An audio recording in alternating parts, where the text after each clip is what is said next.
Hey everybody, Wanda Thibodeau of Faithful on the Clock here.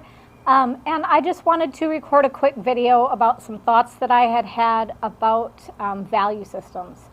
And basically the idea is that, in business right now, there is such a push to be authentic and to be very honest and have integrity. And those are all things that I value. But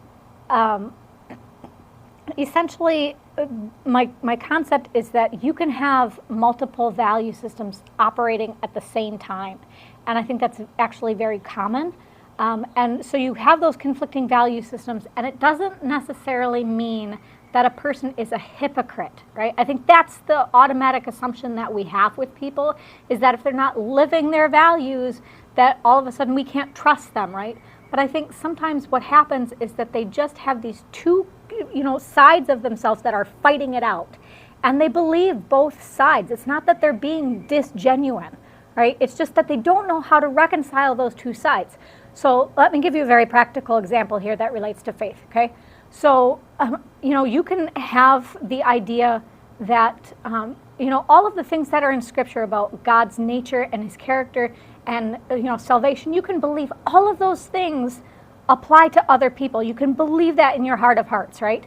And yet at the same time, when it comes time to apply those to yourself, you can't do it, right? Or you struggle to do it, right? That's an example of what I'm talking about, where you do believe both things. You're not being disgenuine. You just can't reconcile the two, right?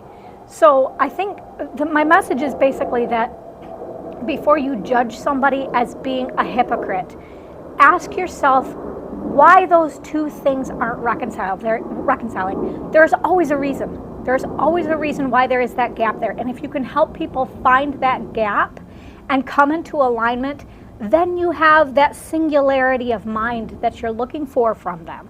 And they're going to need that to be able to have trust and build relationships out in their life. Okay, so if you can bring them into singularity like that, that is extremely helpful to them. So rather than judge them, ask the question, okay? So that's what I wanted to share today.